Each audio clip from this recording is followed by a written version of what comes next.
Good afternoon and thanks for joining us for Living Local, your lifestyle show for all things Charleston and beyond. I'm Ashley Meservey.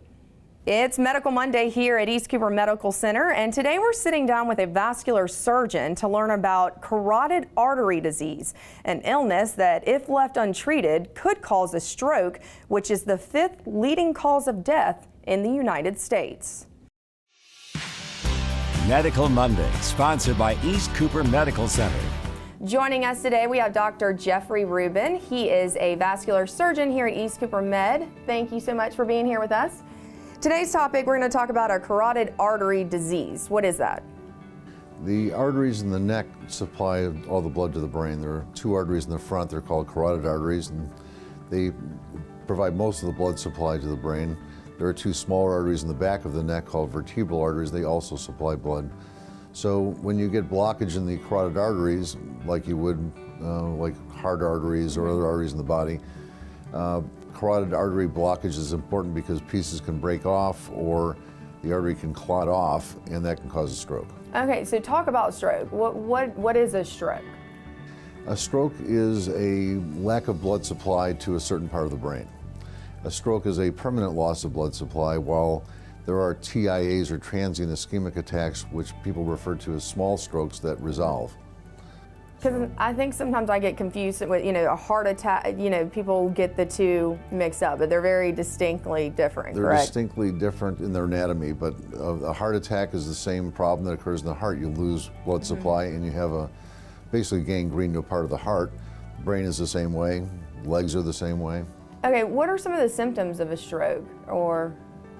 The most common symptoms of a stroke that comes from carotid artery disease are weakness or numbness in an arm or a leg, usually on the same side, inability to understand or understand the words that are spoken to you, inability to speak or write words that communicate.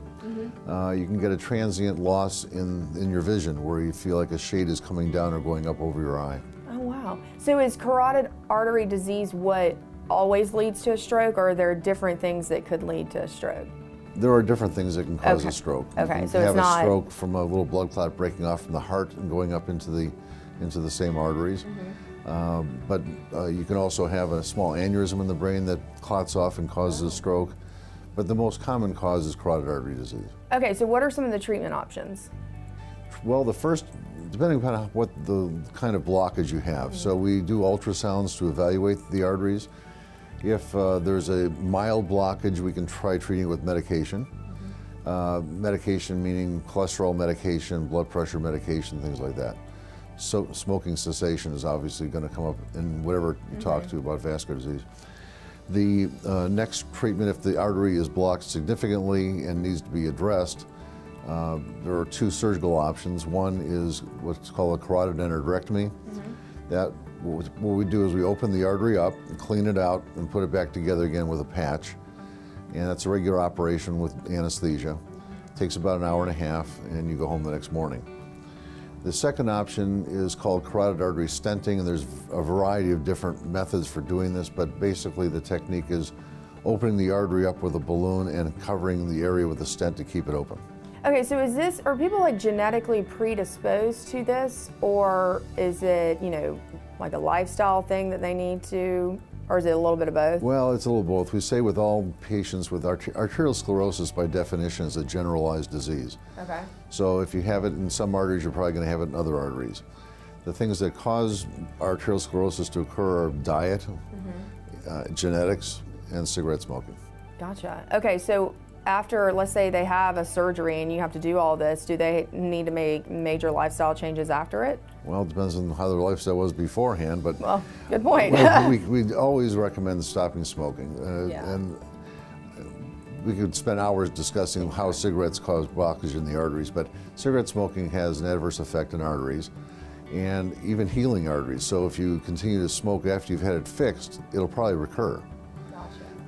We can change the way our body develops cholesterol, makes cholesterol and lipids with medication. So I'm not going to say don't eat healthy, But I think we can get away with far more now than we used to 30 years ago. But mainly you'd be like, you gotta quit smoking. You have to quit smoking, you've got to control the blood pressure and control the cholesterol. Got it. All right, Dr. Rubin, thanks again for having us. And for more information, head online to eastcoopermedctr.com.